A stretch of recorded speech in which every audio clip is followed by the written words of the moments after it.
আপনার কাছে প্রশ্ন যে আপনি রাজনীতিতে কবে যাবেন? অনেকেই বলে থাকেন যে আপনি হয়তো রাজনীতি করবেন, ভোটও করবেন, ইলেকশন যখন এগিয়ে আসবে তখন আপনি গিয়ে মানে বাংলাদেশে জনগণ যেহেতু নির্বাচন চায়, আমি যদিও এখনো প্রধানমন্ত্রী আমি রিজাইন করি নাই, তারপর আমি বলবো বাংলাদেশের মানুষের চাহিদাটাই আমার কাছে গুরুত্বপূর্ণ।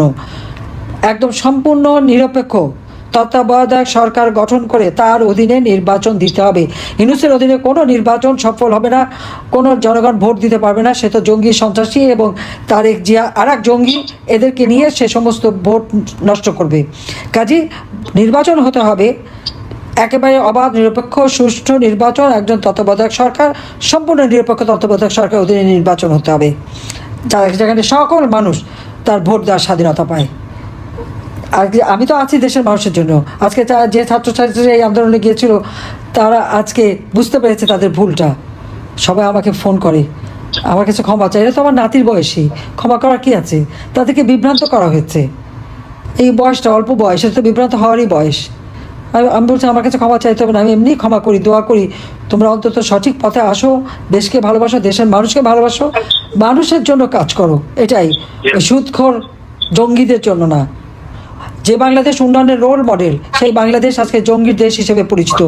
এই অপবাদ থেকে বাংলাদেশকে মুক্ত করে বাংলাদেশকে আবার আমরা শান্তি, নিরাপত্তার দেশ হিসেবে বিশ্ব দরবারে সম্মান ফিরিয়ে আনবো।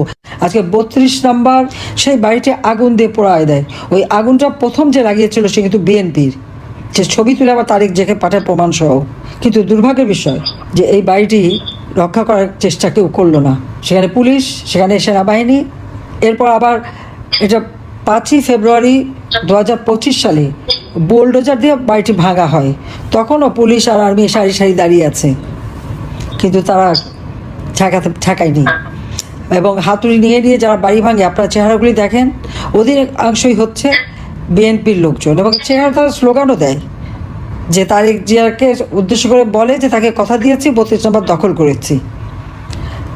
কাজে আপনারা বুঝতেই পারেন যে এই ধ্বংসাত্মক কাজের পিছনে ইউনূস আর তার দোসর তারেক জিয়া এবং সেই সাথে জামাত শিবির আমাদের না হলেও 15-20 হাজার নেতা কর্মীর উপর হামলা করে এবং তাদের হত্যা করে, গুম করে, লাশ 32 নম্বর আগুন দিয়ে পোড়ায়।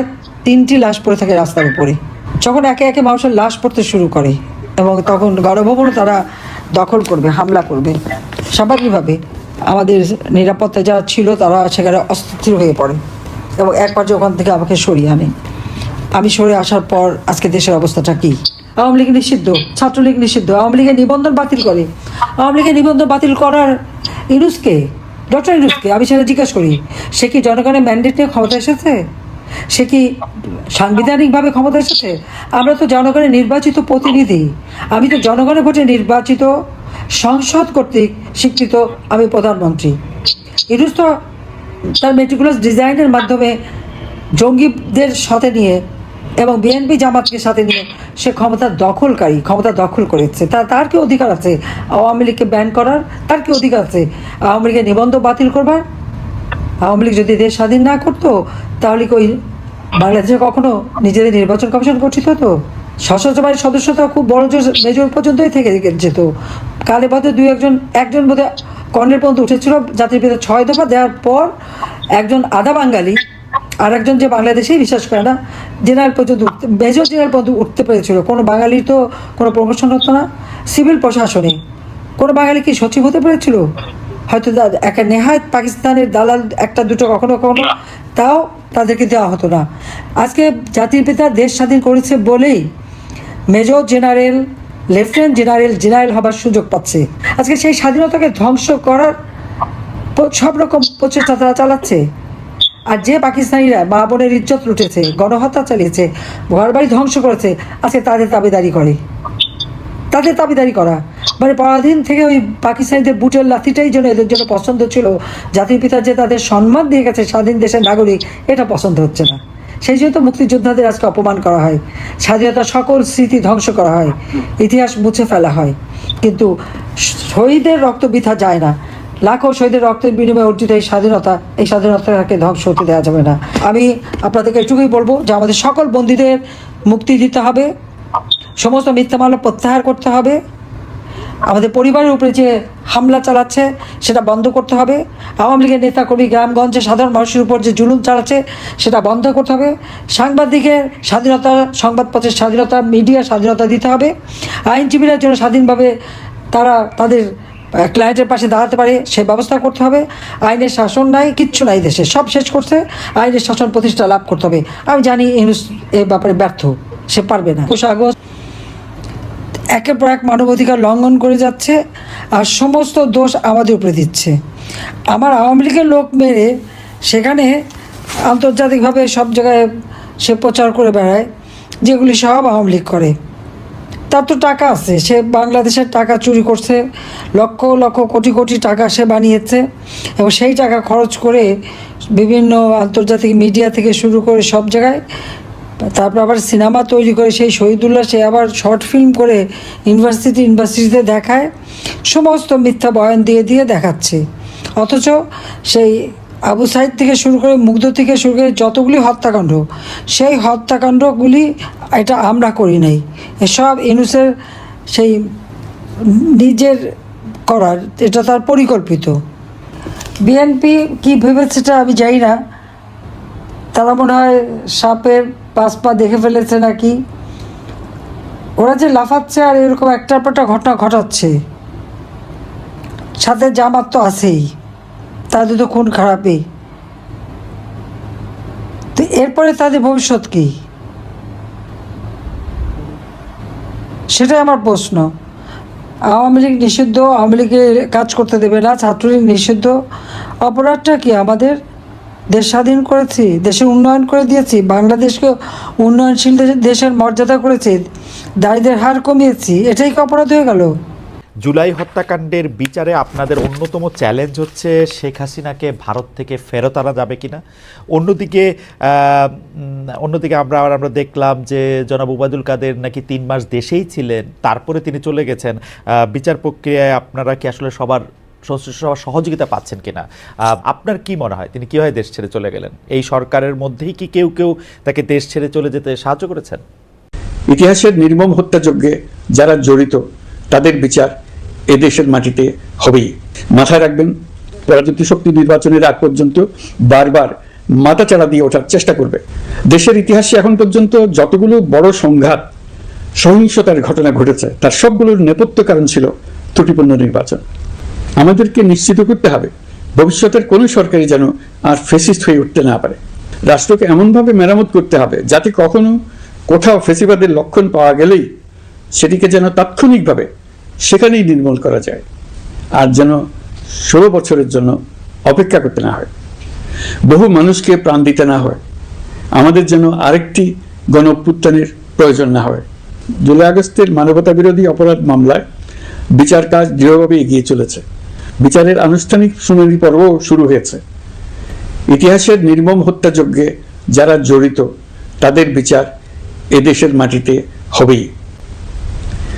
বিচার প্রক্রিয়া ও এর ফলাফল ক্রমান্বয়ে মানুষের কাছে প্রকাশিত হতে থাকবে। বিচারের পুরো প্রক্রিয়া দেশবাসীর কাছে স্বচ্ছ ও দৃশ্যমান রাখা হচ্ছে। এবার আমাদের সর্বশেষ দায়িত্ব পালনের পালা, নির্বাচন অনুষ্ঠান। আপনাদের সামনে এই বক্তব্য রাখার পর থেকেই আমরা আমাদের সর্বশেষ এবং সবচাইতে গুরুত্বপূর্ণ অধ্যায়ে প্রবেশ করব।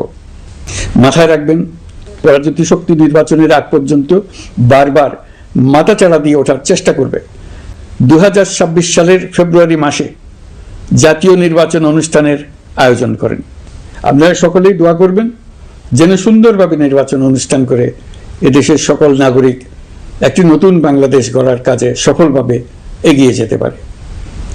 আমরা সরকারের পক্ষ থেকে এই নির্বাচন যাতে সুষ্ঠু, শান্তিপূর্ণ এবং উৎসবমুখরভাবে সম্পন্ন করা যায় সেই জন্য সকল প্রকার সাহায্য সহযোগিতা প্রদান করব।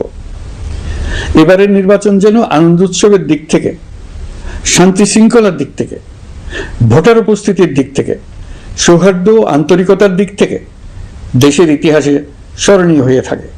সেই জন্য সকল আয়োজন সম্পন্ন করতে আগামীকাল থেকে আমরা সকলেই মানসিক প্রস্তুতি ও প্রাতিষ্ঠানিক আয়োজন শুরু করব।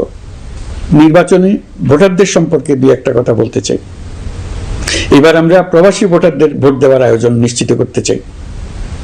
অর্থনৈতিক দিক থেকে সম্পূর্ণ বিধ্বস্ত বাংলাদেশ যে আবার দ্রুত ঘুরে দাঁড়াতে পেরেছে, তার বড় কারণ হলো আমাদের রেমিটেন্স যোদ্ধাদের ঐতিহাসিক অবদান।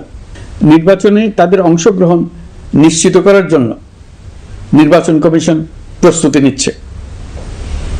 নারী ভোটাররা যেন দেশের সর্বত্র নির্দ্বিধায় আনন্দোৎসব সহকারে তাদের ভোট দিতে পারে, এটা নিশ্চিত করতে চাই। এবার যেন কেন্দ্রে কেন্দ্রে নারী ভোটারদের ঢল নামে, আমরা সেই লক্ষ্যে সমস্ত ব্যবস্থা গ্রহণ করব। দেশের মানুষের ভোটাধিকার কেড়ে নেবার কারণে গত 15 বছর ধরে নাগরিকবৃন্দ ভোট দিতে পারেনি। এবারের নির্বাচনে আমরা আমাদের বকেয়া আনন্দ সহ মহা আনন্দে ভোট দিতে চাই। এবারের নির্বাচনে জীবনে প্রথমবার ভোট দিতে যাবে এরকম ভোটাররা নানা উৎসবের মধ্য দিয়ে ভোট কেন্দ্রে যাবে, তাদের এই দিনটি স্মরণীয় করে রাখার জন্য। এর মধ্যে নতুন নারী ভোটার থাকবে, নতুন পুরুষ ভোটার থাকবে, এর মধ্যে এমন ভোটার থাকবে যারা 15 বছর আগে থেকেই ভোট দিতে পারত কিন্তু জীবনে একবারও ভোট দিতে পারেনি। এর মধ্যে আসবে যারা 10 বছর আগে, 5 বছর আগে ভোট দিতে পারত কিন্তু পারেনি। আর আসবে ভাগ্যবান ও ভাগ্যবতীর দল, যারা এই প্রথমবার ভোটার হওয়ার যোগ্যতা লাভ করলো এবং সঙ্গে সঙ্গে ভোট দেওয়ার সুযোগও পেয়ে গেল। নির্বাচনের দিনকে আমরা ঈদের উৎসবের মতো করতে চাই। এবারের ভোটের আনন্দ থাকবে সবার মধ্যে। আপনারা সবাই বাচ্চা কাচ্চাদের নিয়ে ভোট কেন্দ্রে যাবেন। নাগরিক অধিকার প্রয়োগের মহা আনন্দ পরবর্তী বংশধরদের কাছে তুলে ধরার জন্য এখন থেকে প্রতিদিন আলাপ আলোচনা করুন। আপনার এলাকায় ভোটদান ব্যবস্থা কেমন হলে সুন্দর হয়, কেমন হলে আনন্দমুখর হয়, সেটা আগে থেকে ঠিক করার জন্য নতুন বাংলাদেশ গড়ার কাজের ভিত্তি রচনা হবে এবারের নির্বাচনে। তার জন্য প্রস্তুতি নিন।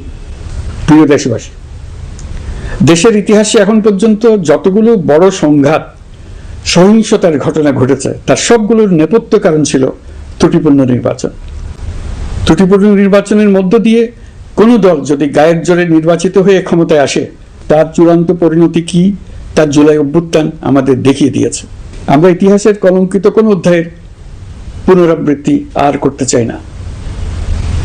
আপনারা প্রত্যেকেই অবগত আছেন, একটা গোষ্ঠী নির্বাচনকে বাধাগ্রস্ত করার জন্য উন্মুখ হয়ে আছে। তারা দেশের গণতান্ত্রিক অগ্রযাত্রাকে ব্যাহত করতে দেশের বাইরে বসে ভেতরে থেকে নানা অপচেষ্টায় লিপ্ত রয়েছে। আমাদেরকে অবশ্যই খেয়াল রাখতে হবে তারা যেন নির্বাচনকে সংঘাতময় করে তোলার কোনো রকমের সুযোগ না পায়। কিন্তু একটি অবাধ, সুষ্ঠু, নিরপেক্ষ নির্বাচন সফলভাবে আয়োজন করা গেলে অপশক্তির পরাজয় চূড়ান্ত হবে। নির্বাচন সংক্রান্ত বিষয়ে প্রতিনিয়ত পরামর্শ নেওয়ার জন্য আমরা প্রযুক্তির সাহায্য নেব। এই জন্য একটি অ্যাপ তৈরির উদ্যোগ নিচ্ছি। দ্রুত এই অ্যাপটি চালু হবে। আপনারা আপনাদের সকল পরামর্শ, সকল মতামত, সকল আশঙ্কা এবং উদ্যোগের কথা এই অ্যাপের মাধ্যমে আমাদেরকে জানাবেন।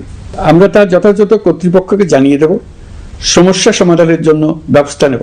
রাজনৈতিক দলগুলোর প্রতি আমার আহ্বান থাকবে, আপনাদের নির্বাচনী ইশতেহারে, আপনাদের প্রতিশ্রুতি, প্রতিজ্ঞা, পরিকল্পনায় কোনো কিছুতেই যেন তরুণরা বাদ না পড়ে, নারীরা বাদ না পড়ে।